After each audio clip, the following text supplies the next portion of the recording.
Mental ability specially related to the problems based on ages. ಒಂದು ವಯಸ್ಸಿಗೆ ಸಂಬಂಧಪಟ್ಟಿರ್ತಕ್ಕಂಥ ಪ್ರಶ್ನೆಗಳು ಅಂತ. ಇದು ಯಾವುದೇ ಎಕ್ಸಾಮ್ಸ್ ಅಲ್ಲಿ ಒಂದು ಕ್ವಶನ್ ಬಂದೇ ಬರುತ್ತೆ. ಸಾಮಾನ್ಯವಾಗಿ ಏಜಸ್ ಅಂತ ಕರಿತೀವಿ ನಾವು ಇದಕ್ಕೆ. ಡಿಫ್ರೆಂಟ್ ಟೈಪ್ ಕ್ವಶನ್ಸ್ ಗಳು ಇರ್ತದೆ, ಬಟ್ ನೀವು ಇದನ್ನು ಈಸಿಯಾಗಿ ಸಾಲ್ವ್ ಮಾಡ್ಕೊಳ್ಳಿಕ್ಕೆ ಅವಕಾಶನೂ ಕೂಡ ಇರುತ್ತೆ. ಏಜಸ್. ಮಹೇಶ ಮತ್ತು ಗಿರೀಶರವರ ಈಗಿನ ವಯಸ್ಸಿನ ಅನುಪಾತ 3:1.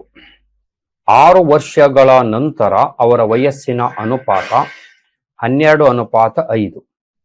ಹಾಗಾದ್ರೆ ಅವರಿಬ್ಬರ 6 ವರ್ಷಗಳ ನಂತರದ ವಯಸ್ಸು ಎಷ್ಟು ಅಂತ.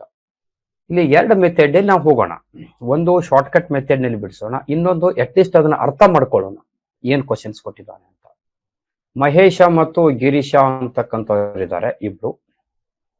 ಅವರು ಅನುಪಾತ 3:1 ಇದೆ ಅಂತಕ್ಕಂಥದ್ನ ನೋಡಿದಾಗ ಈ ಒಂದು 3 ಆಗುತ್ತೆ, ಈ ಒಂದು 1 ಆಗುತ್ತೆ. ಅದನ್ನ ಎಕ್ಸ್ ರೂಪದಾಗ ತಗೋಣ. 1x 3x, ಇದು 1x ಅಂದ್ರೆ ಇಟ್ ಶುಡ್ ಬಿ ಎಕ್ಸ್ ಅಂತಕ್ಕಂಥದ್ದು.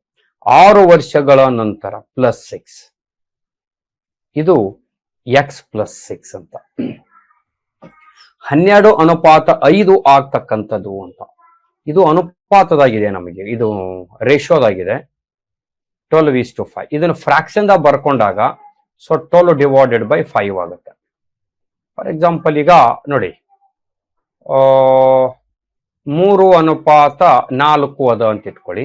ಅದನ್ನ ನಾವು 3/4 ಅಂತ ಬರ್ಕೋತೀವಿ. 3/4. ಈಗ 1/2 ಇತ್ತು ಅಂದ್ರೆ ಇದನ್ನ ಅನುಪಾತದಾಗ ಹೇಗೆ ಬರ್ಕೋತೀವಿ ಅಂತಂದ್ರೆ 1:2 ಅಂತ ಬರ್ಕೋತೀವಿ. ಓಕೆ, ಸೊ ಹೀಗೆ ಅನುಪಾತಗಳಲ್ಲಿ ನಾವು ನೋಡ್ಕೋತೀವಿ ಅಂತ.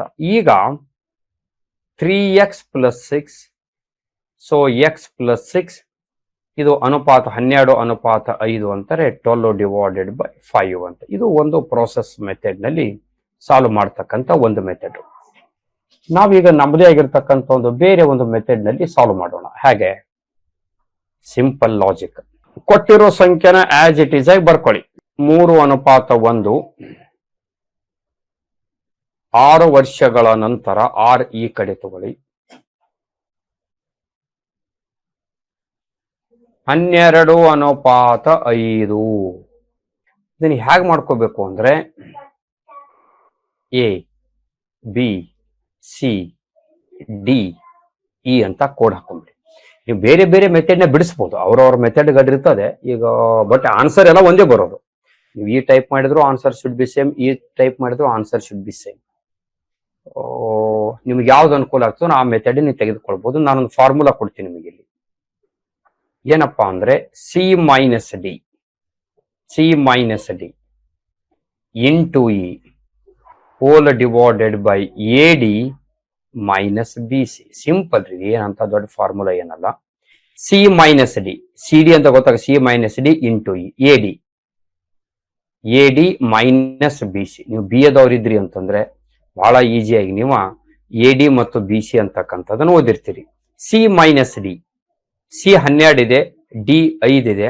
12ರಾಗ 5 ತೆಗೆದ್ರೆ 7, 12 minus 5, it should be 7, into the value of E, it should be 6, 6 ಅಂತಕ್ಕಂಥದ್ದು. AD ಇಲ್ಲಿ A ಅದ, ಇಲ್ಲಿ D ಅದ. 3 into 5, 5 3 15, minus 12 1 12. So 12 1 12, 15 minus 12, it should be 3 ಅಂತಕ್ಕಂಥದ್ದು. 3 ತಗೊಂಡಿ. 3 1 3 2 7 2 40, 14 ಆಯ್ತು. ಇವಾಗ ನಮಗೆ ಇಬ್ಬರಿದಾರ, ಮಹೇಶ ಮತ್ತು ಗಿರೀಶ ಅಂತಕ್ಕಂಥದ್ದು. ಮಹೇಶನ ವಯಸ್ಸನ್ನು ನಾವು ನೋಡಿದಾಗ ಅನುಪಾತ ಮಹೇಶನ್ ಎಷ್ಟದ? 3 ಅದ. So 3 into 14, 42. ಗಿರೀಶಂದು ಇಲ್ಲಿ ಅನುಪಾತ 1 ಅದ, 1. ಇಲ್ಲಿ 14 ಅದ. So 1 into 14, it should be 40. Okay, but ಇದು ಪ್ರೆಸೆಂಟ್ ಏಜ್ ಅದ ರೀ. 3:1 ಯಾವಾಗದ? ಈಗಿನ ವಯಸ್ಸಿನ ಅನುಪಾತ ಅದ, ಈಗಿಂದದ. ಬಟ್ ನಮ್ಮ ಕ್ವಶನ್ ಏನ್ ಕೇಳಿದಾರೋ 6 ವರ್ಷಗಳ ನಂತರ ವಯಸ್ಸು ಕಂಡುಹಿಡೀರಿ ಅಂತ ಹೇಳಿದ್ದಾರೆ. ಇದಕ್ಕ +6 ಮಾಡ್ಕೊಂಡ್ರೆ ಇದು 48 ಆಗ್ತದೆ. ಇದು 48, ಇದು 20 ಅಂತಕ್ಕಂಥದ್ದು. 48 20.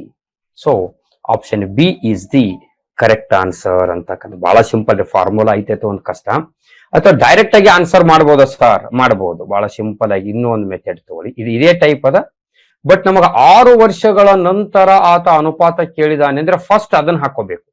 ಮತ್ತು ಮಲ್ಟಿಪ್ಲಿಕೇಶನ್ ಯಾವತ್ತಿದ್ರು ಎ ಬಿಗೆ ಮಾಡ್ಕೋಬೇಕಾ, ಇದನ್ನ ಎ ಮತ್ತು ಬಿ ಗೆ ಮಾಡ್ಕೋಬೇಕು. ಸಿ ಮತ್ತು ಡಿ ಗೆ ಮಾಡ್ಕೊಂಡಿದ್ರೆ 12 into 14 ಅಂದ್ರೆ ಡೈನೋಸಾರ್ ಏಜ್ ಬರ್ತದ್ರಿ, ಮನುಷ್ಯನ ಏಜ್ ಬರಲ್ಲ. ಹೌದಾ?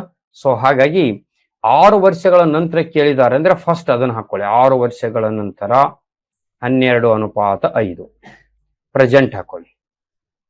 3:1. It should be 6. A B C D E. C minus D, C minus D 3 - 1 2 into ಈ 6. 12 ಒಂದಲೇ 12 ಮೈನಸ್ 5 3 15. 12 ಮೈನಸ್ 15 3. -3 ಇರ್ತದ, ಬಟ್ -3 ಇಡಬೇಡಿ ದಯವಿಟ್ಟು. ಒಬ್ಬ ಮನುಷ್ಯ ಭೂಮಿ ಮೇಲೆ ಹುಟ್ಟ್ಯಾನಂದ್ರ ಪ್ಲಸ್ ಇರ್ತಾನೋ, ಹಾಗಾಗಿ ಅದನ್ನು ಓನ್ಲಿ 3 ಅಂತ ತಗೊಳ್ರಿ. ಸೊ 3 1 3 2 2 2 4. ಡೈರೆಕ್ಟ್ ಆಗಿ ಆನ್ಸರ್ ತಗೊಳ್ರಿ. ಈಗ ದಿಸ್ ಈಸ್ ಮಹೇಶ. ಮಹೇಶ ಇಲ್ಲಿ 12 ಅದ, ಈತ ಮಹೇಶ, ಈತ ಗಿರೀಶ. 12 into 4. 12 into 4 48.